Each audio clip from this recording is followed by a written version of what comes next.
SIT আমাক জনাইছে যে নৱেম্বৰ মাহৰ পিছত যিকোনো মুহূৰ্ততে তেওঁলোকে চাৰ্জশিট দাখিল কৰিব পাৰিব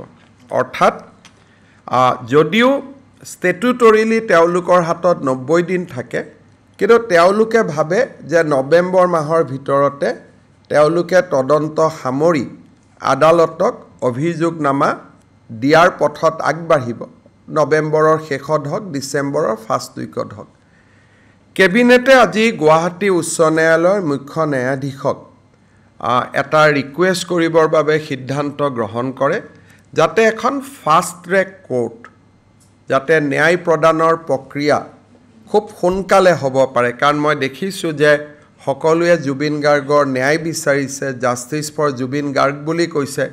আৰু ন্যায় আদালতে কৰে আদালতে বহু দিন সময় লয় ৰাইজে সেই সময়খিনি দিব বিচৰা নাই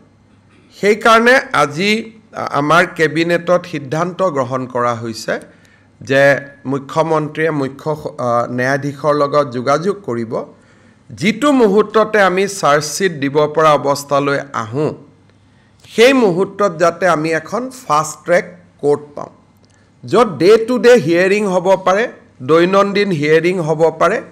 আৰু খুব সোনকালে এই অভিযোগনামাখনৰ ওপৰত আমাৰ বিচাৰ নিষ্পত্তি হ'ব পাৰে সো ৰাজ্য চৰকাৰৰ আজি এইটো এটা কেবিনেটৰ সিদ্ধান্ত আছিল যে Guwahati high court should constitute a fast track court দ্বিতীয়তে ৰাজ্য চৰকাৰে এইটো সিদ্ধান্ত গ্ৰহণ কৰিছে যে ৰাজ্যৰ মহা অধিবক্তাৰ লগত আলোচনা কৰি আমি এজন স্পেচিয়েল পাব্লিক প্ৰসিকিউটৰ দিম যাৰ বেলেগ কোনো কাম নাথাকে তেওঁ কোৰ্টত অভিযোগনামা দাখিল কৰাৰ পৰা গোচৰটো ৰায়দান নোহোৱালৈকে তেওঁ যাতে এই কামটোতে নিৰন্তৰভাৱে লাগি থাকিব পাৰে সেই কাৰণে ৰাজ্য চৰকাৰৰ কেবিনেটে আজি এই ন্যায়ৰ প্ৰক্ৰিয়াক আগুৱাই লৈ যাবৰ বাবে এজন স্পেচিয়েল পাব্লিক প্ৰসিকিউটৰ আমি এপইণ্ট কৰাৰ বাবে সিদ্ধান্ত গ্ৰহণ কৰিছোঁ নাম আমি ঠিক কৰা নাই আমি ৰাজ্যৰ মহা অধিবক্তা গৰাকীৰ লগত আলোচনা কৰি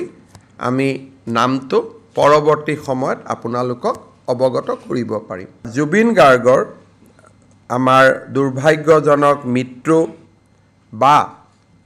দুৰ্ঘটনা বা